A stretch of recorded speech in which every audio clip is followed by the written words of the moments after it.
सविस्तर आपला वचननामा आपण प्रसिद्ध करू, परंतु मी प्रमुख जी आहेत 10 कलम ती आपल्या समोर या जनतेच्या समोर या ठिकाणी आपल्याला सांगतोय।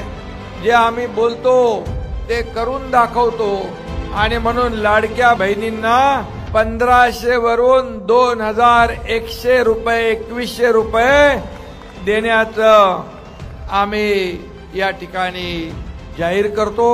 महिला सुरक्षेला आम्ही प्राधान्य दिलंय, देवेंद्रजींनी आता त्याचा उल्लेख केलेला आहे आणि महिला सुरक्षेसाठी 25,000 महिलांना पोलीस दलामध्ये भरती करण्याचा निर्णय आम्ही घेणार आहोत। आणि शेतकरी आपला अन्नदाता आहे, मायबाप आहे। या महाराष्ट्राच्या तिजोरीवर अजितदादा इकडे बसलेले आहेत, तिजोरीवर पहिला अधिकार बळीराजाचा आहे, माझ्या शेतकऱ्याचा आहे। अन्नदाता मायबाप शेतकऱ्याचा आहे आणि म्हणून आम्ही दुसरी जी योजना आहे ती शेतकऱ्यांना कर्जमाफी आणि शेतकरी सन्मान योजना जी आहे प्रधानमंत्री साहेबांची 6,000 आपली 6,000 12,000 जी आहे ती 12,000 सन्मान योजना वर्षाला 15,000 रुपये करण्याचा निर्णय या ठिकाणी घेतलेला आणि त्याचबरोबर MSP वर 20% अनुदान देण्याचा देखील निर्णय आम्ही घेतोय। तिसरं कलम जे आहे या राज्यामध्ये कोणीही उपाशी झोपणार नाही, प्रत्येकाला अन्न आणि निवारा देण्याचं वचन देखील आम्ही या ठिकाणी देतोय।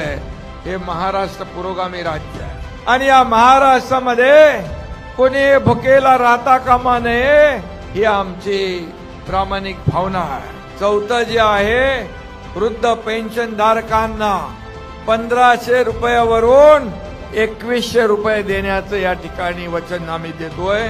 पाचवी जी आहे हे जसं बाळासाहेबांनी 1995 मध्ये जीवनावश्यक वस्तूंच्या किमती स्थिर ठेवण्याचा निर्णय घेतला होता, ते देखील आम्ही त्याची पुनरावृत्ती या ठिकाणी करतोय।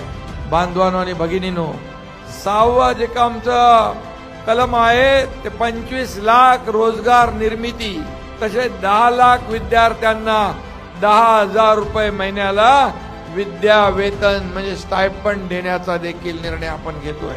7वं कलम आहे 45,000 गावात पांदन रस्ते बांधणार, म्हणजे शहराचा विकास होत असताना गावाचाही विकास झाला पाहिजे, शेतकऱ्यांचा विकास झाला पाहिजे, सर्वसामान्य लोकांना न्याय मिळाला पाहिजे। त्यासाठी राज्यातील ग्रामीण भागात पांदन रस्ते बांधण्याचा निर्णय आपण घेतोय।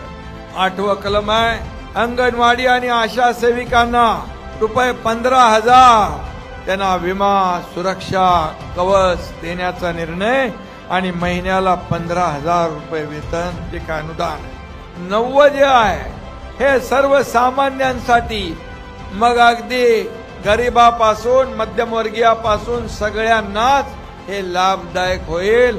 वीज बिलामध्ये 30% कपात करण्याचा निर्णय आपण या ठिकाणी घेतोय। यामध्ये सौर आणि अक्षय ऊर्जेवर भर देण्याचा निर्णय आपण घेतलाय।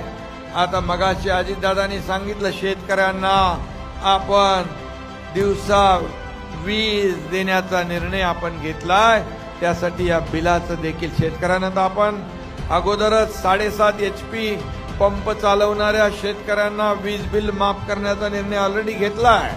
0000 बिल आता सुरू झालेला आहे, त्यामुळे आम्ही जे बोलतो ते करतो। 10वं जे आहे सरकार आपल्या स्थापनेनंतर विजन महाराष्ट्र 2029 हे 100 दिवसाच्या आत सादर करण्याचं देखील या ठिकाणी वचन आपल्या या 10 कलमी कार्यक्रमामध्ये आहे आणि म्हणून मी आपल्याला एवढंच सांगतो, हे फक्त ट्रेलर आहे। सविस्तर वचननामा आपला लवकरच आपल्या समोर येईल।